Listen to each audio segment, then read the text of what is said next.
السلام علیکم ورحمۃ اللہ وبرکاتہ۔ وقال الرسول يا رب إن قوم اتخذوا هذا القرآن مهجورا۔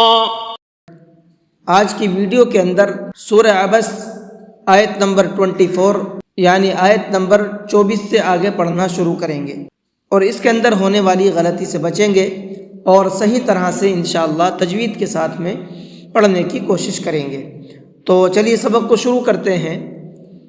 اعوذ باللہ من الشیطان الرجیم، بسم اللہ الرحمن الرحیم۔ انا صببنا الماء صبا، انا نون کے اوپر تشدید ہے تو یہاں پر غنہ کر کے پڑھیں گے۔ صبب دوسرا با ساکن ہے اور با ساکن ہوتا ہے تو اس کے اندر قلقلہ کر کے پڑھتے ہیں، یعنی ہلکا سا آواز کو ڈبل کر کے پڑھتے ہیں۔ کیسے؟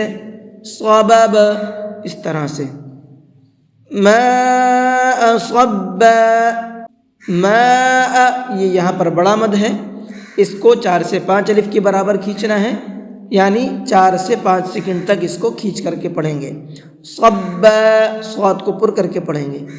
ثم شققنا الارض شقا، ثم اس میم کے اوپر تشدید ہے تو میم کے اندر غنہ کریں گے۔ شققنا یہ قاف بھی ساکن ہے اور قاف بھی حروف قلقلہ میں سے ہے تو اس کے اندر بھی قلقلہ کر کے پڑھیں گے۔ شقق اس طرح سے، ارض ضاد کو مبھر کے پڑھیں گے۔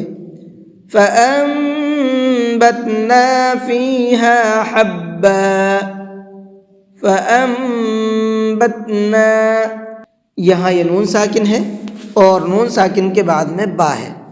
نون ساکن کے بعد میں با آتا ہے تو وہاں پر ایک چھوٹا سا میم بنا ہوا ہوتا ہے، جیسے کہ یہ یہاں پر بنا ہوا ہے۔ تو اب یہاں پر یہ نون نہیں پڑھا جائے گا بلکہ یہ میم پڑھا جائے گا اور ساتھ ساتھ اس میں غنہ بھی کریں گے۔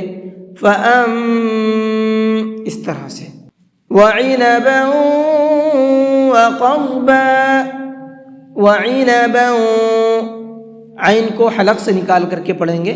عین اور حمزہ کا ساؤنڈ الگ الگ ہوتا ہے، اکثر پڑھنے والے عین اور حمزہ کو ایک جیسا ہی کر دیتے ہیں تو دونوں کے ساؤنڈ الگ الگ ہوتے ہیں، سیم ویسے ہی پڑھنا ہے جیسے میں بتا رہا ہوں۔ وَزَيْتُونًا وَنَخْلًا، یہاں تا کے اوپر تنوین ہے اور اس کے بعد میں واو ہے۔ تنوین کے بعد میں واو آتا ہے تو وہاں پر بھی غنہ کر کے پڑھتے ہیں۔ وَزَيْتُونًا اس طرح سے، وَحَدَائِقَ غُلْبًا، وَحَدَائِقَ یہاں بھی یہ بڑا مد ہے، اس کو بھی 4 سے 5 سیکنڈ تک کھینچ کر کے پڑھیں گے۔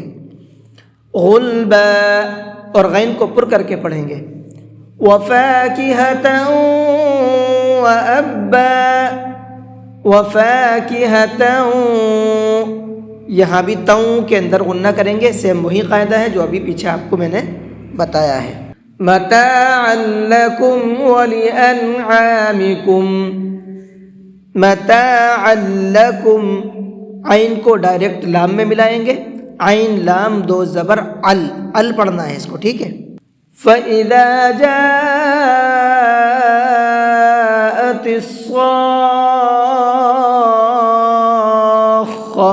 جاءت تس تا کو ڈائریکٹ صاد میں ملائیں گے، تس پڑھیں گے اس کو، ٹھیک ہے۔ صاخہ اس لفظ کو دھیان سے سنیے گا، اکثر لوگ اس کے پڑھنے میں غلطی کرتے ہیں، صاخہ پڑھتے ہیں اس کو، لیکن آپ کو صاخہ نہیں پڑھنا ہے بلکہ صاخہ، خا پہ تھوڑا سا رکیں گے اس لیے کہ خا کے اوپر تشدید ہے تو یہاں تھوڑا سا رک کر کے پڑھیں گے تو یہ ڈبل پڑھا جائے گا۔ تو آج کا سبق یہیں تک رہنے دیتے ہیں۔ اس سبق کے اندر جو تجویدی پوائنٹ ہیں، تجویدی قاعدے ہیں، میں نے آپ کو بتا دیے ہیں، آپ ان قاعدوں کو دھیان میں رکھ کر کے پریکٹس کیجئے، انشاءاللہ بہترین قرآن کریم آپ سے پڑھنا آ جائے گا۔ اور پھر پڑھنا کیسے ہے وہ بھی دیکھ لیتے ہیں۔